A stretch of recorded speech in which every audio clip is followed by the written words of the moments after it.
नमस्कार दोस्तों, स्वागत है आपका द ग्राउंड रिपोर्ट में। मैं हूं समीर आत्मज मिश्र। देश में जब तमाम ज़रूरी मुद्दे सामने हों, जिसमें इंदौर में किस तरीके का मामला है कि 1 दर्जन से ज़्यादा लोग जहरीला पानी पीकर उनकी मौत हो जाती है, सैकड़ों की तादाद में लोग बीमार हो गए हैं, लेकिन अंकिता भंडारी के मामले में किस तरीके से भारतीय जनता पार्टी के बड़े नेताओं पर आरोप लग रहे हैं कि सरकार उनको कैसे बचा रही है। इस तरह के बहुत सारे मामले और एसआईआर को लेकर जो कुछ हो रहा है, किस तरीके से चुनाव आयोग मतदाता सूचियां बना रहा है और उन मतदाता सूचियों को कैसे बीजेपी के पक्ष में तैयार किया जा रहा है, ये आरोप लगाए जा रहे हैं। इन सब के बीच अचानक एक ऐसा मुद्दा सामने आता है जिसकी पहले कोई अभी चर्चा नहीं हो रही थी, और वो मुद्दा है कि शाहरुख खान, फिल्म अभिनेता शाहरुख खान अचानक कुछ लोगों के निशाने पर आ जाते हैं और उनको देशद्रोही, गद्दार, न जाने क्या क्या बताया जा रहा है। पहले जान लेते हैं कि मामला क्या है। मामला दरअसल ये है कि शाहरुख खान फिल्म अभिनेता तो है ही, आईपीएल में एक उनकी अपनी टीम भी है, केकेआर, कोलकाता नाइट राइडर्स। और इस कोलकाता नाइट राइडर्स ने जब ऑक्शन हो रहा था, नीलामी हो रही थी खिलाड़ियों की, तो उन्होंने बांग्लादेश के एक खिलाड़ी को हायर किया है, मुस्ताफिजुर रहमान। 9 करोड़ रुपए में, या शायद 9.2 करोड़ रुपए में उनको हायर किया है। मुस्ताफिजुर रहमान को बहुत अच्छे प्लेयर हैं और पहले भी उनको हायर किया गया है। बांग्लादेश के खिलाड़ी यहाँ जब हायरिंग होती है तो उसमें आते हैं और उनको आईपीएल का जब ऑक्शन होता है। लेकिन अच्छा, बांग्लादेश में पिछले कुछ दिनों से स्थितियां बड़ी खराब है। वहाँ किस तरह से हिंसा हो रही है, अल्पसंख्यकों पर हिंसा हो रही है। अब तक 4 हिंदू धर्म के 4 लोगों को किस तरह से मारा गया है, उनकी जान ली गई है। कई घटनाएं वहाँ पर हो रही हैं लगातार, पिछले 2 हफ्तों में इस तरह से मार दिया गया है। उसको लेकर यहाँ चिंता जताई जा रही है। हालांकि सरकार की तरफ से ऐसी कोई कार्रवाई नहीं की जा रही है, कोई ऐसी चिंता नहीं जताई जा रही है, कोई एक दमदार तरीके से प्रोटेस्ट नहीं किया जा रहा है जिसका विपक्ष आरोप भी लगा रहा है।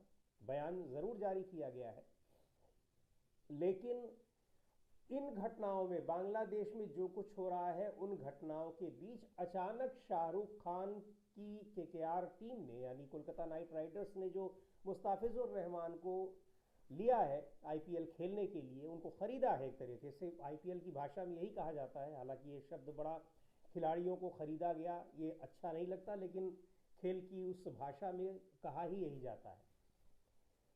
उसको लेकर कि आप मुस्ताफिजुर रहमान को कैसे खरीद सकते हैं? वो उस देश का प्लेयर है जिस देश में हिंदुओं पर अत्याचार हो रहे हैं। तो पहली बात तो ये कि 16 दिसंबर को ही ऑक्शन हुआ था जिसमें मुस्ताफिजुर रहमान को केकेआर ने खरीदा था। दूसरी बात ये, यानी उस घटना, ये जो इवेंट था 2 हफ्ते से ज़्यादा हो चुके हैं।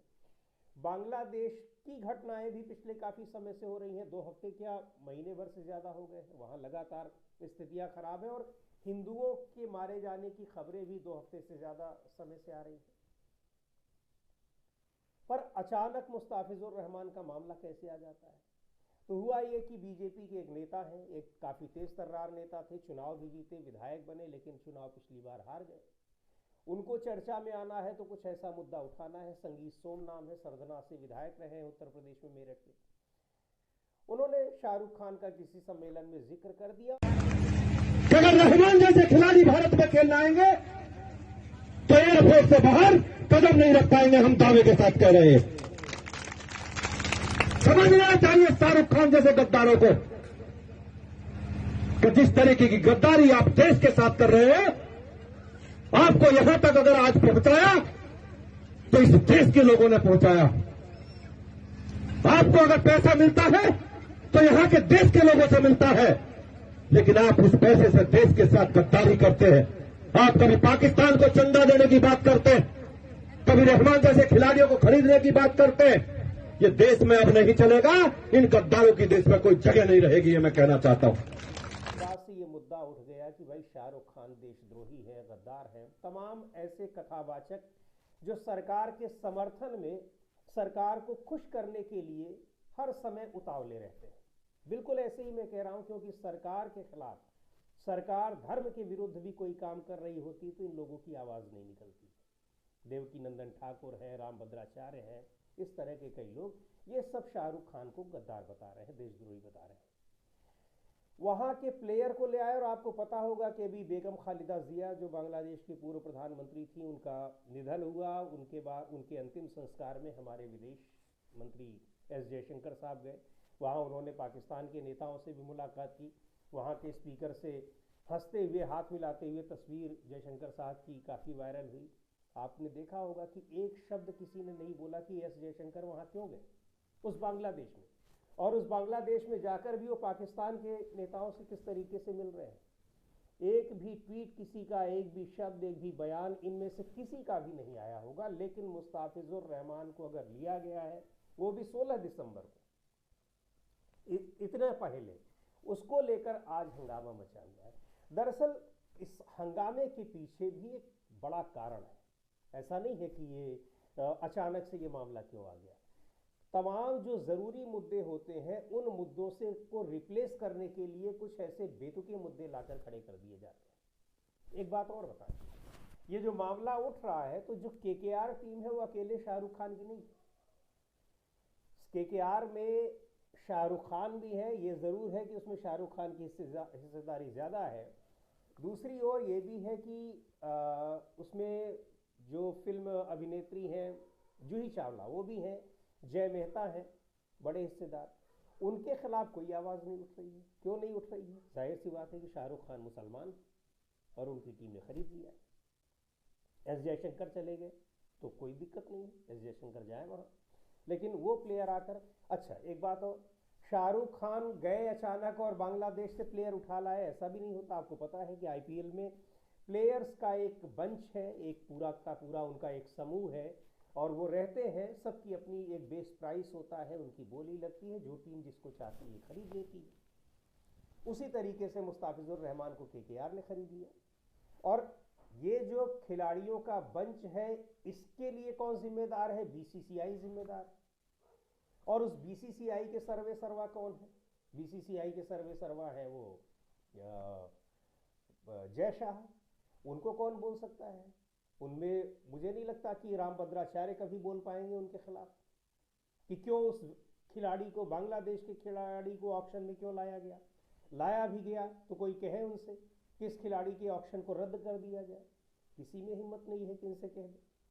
वो चाहे देवकी नंदन ठाकुर हो, चाहे रामभद्राचार्य हो, संगीत सोमेश, जितने भी चिल्ला रहे हैं, इनमें से किसी की इतनी हिम्मत नहीं है कि उनसे कह देंगे। लेकिन हाँ, शाहरुख खान के खिलाफ उनको ज़रूर कहना है। शाहरुख खान को गद्दार कह देना बहुत आसान है। उनकी देशभक्ति पर, उनकी निष्ठा पर सवाल उठा देना बहुत आसान है, तो उठा दिया उन्होंने। पर इन सब का वास्तविक मकसद ये है कि ये जिन तमाम मुद्दों पर ये सरकार, उत्तर प्रदेश, माफ़ कीजिएगा, मध्य प्रदेश हो, चाहे उत्तराखंड हो, चाहे केंद्र सरकार हो, तमाम मुद्दों पर जिस तरह से घिरी हुई है, इन मुद्दों को थोड़ा सा रिप्लेस किया जाए। इन मुद्दों से लोगों का ध्यान भटकाया जाए कि लोग ये भूल जाएं कि यहाँ पर इंदौर में, जिसको सबसे साफ सुथरा शहर देश का माना जाता है, कई बार अवार्ड मिल चुका है, उस शहर में गंदा पानी पीकर लोग मर रहे हैं और दर्जनों लोगों की, 1 दर्जन से ज़्यादा लोगों की मौत हो रही है और सैकड़ों लोग घायल हो रहे हैं। यही नहीं, उस इलाके का सभासद, जो बीजेपी का ही सभासद है, कह रहा है कि हम 3 साल से शिकायत कर रहे हैं लेकिन कोई सुनवाई नहीं हो रही है। उस इलाके के विधायक, वहाँ के कद्दावर नेता हैं कैलाश विजयवर्गीय, उन्हीं के इलाके में ये हो रहा है। वो शहर के मेयर भी रह चुके हैं, लेकिन इस चीज को नहीं रोक पाए। और वो 3 साल से किससे वो सभासद जी शिकायत कर रहे थे, ये वो जाने। वो खुद कह रहे हैं, यानी वो सीधे सीधे कह रहे हैं कि यहाँ सब कुछ उनकी नाक के, कैलाश विजयवर्गीय की नाक के नीचे हो रहा है, क्योंकि वो मिनिस्टर भी हैं, शहरी विकास मंत्री हैं, जिसमें नगर निगम आता है, नगर निगम के वो मेयर भी रहे हैं, तो वो पूरी वहाँ पर एक एक चीज़ से वाकिफ थे। बावजूद इसके उन्होंने इन चीज़ों को ठीक करने की कोशिश नहीं की। दूसरी तरफ वहाँ सरकार में मुख्यमंत्री और कैलाश विजयवर्गीय के बीच भी तनातनी की खबरें हैं, और उसमें ये लग रहा है कि सरकार को एक मौका मिल गया है, यानी मुख्यमंत्री को मौका मिल गया है। बहरहाल इन सब के पीछे राजनीति कुछ भी हो, पर वहाँ पर जान किसकी जा रही है? आम लोगों की, गरीब जनता की जान जा रही है। मुआवजे का, और कैसे मृतकों की संख्या को कम करने की कोशिशें की जा रही हैं, जो बीजेपी की सरकारों में बहुत आम बात है। चाहे कोई भी घटना हो, वहाँ मृतकों की संख्या कम से कम दिखाई जाती है, कोशिश की जाती है कि ना ही दिखाई जाए। कफ सिरप का मामला उत्तर प्रदेश में किस तरीके से चल रहा है, कि कैसे जहर बेचा गया है और संगठित तरीके से सिंडिकेट बनाकर वहाँ बड़े बड़े जो बड़ी मछलियाँ हैं उनको किस तरह से बचाने की कोशिश हो रही है। उत्तराखंड में आप अंकिता भंडारी के मामले में एक बीजेपी के ही पूर्व विधायक और उनकी पत्नी ने किस तरीके से आरोप लगाया है कि बीजेपी के बड़े नेता इसमें शामिल हैं। उनके खिलाफ कुछ नहीं हो रहा है, लेकिन जिसने आरोप लगाया है उसको तलाशा जा रहा है।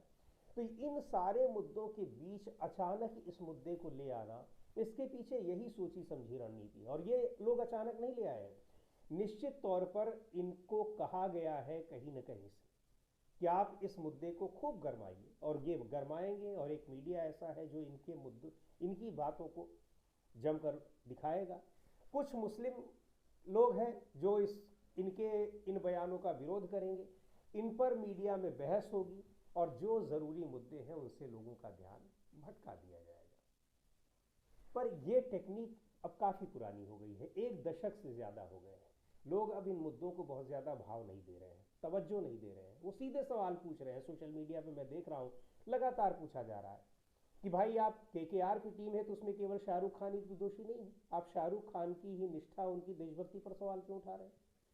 उसको खरीदा गया होगा तो इन लोगों को भी पता होगा, तो आप जूही चावला और जय मेहता पर क्यों नहीं सवाल उठा रहे हैं? और दूसरी बात यह कि बीसीसीआई जो सब जिम्मेदार बॉडी है, कौन प्लेयर आएगा ऑप्शन के लिए, कौन नहीं आएगा, आप उससे क्यों नहीं सवाल पूछ रहे?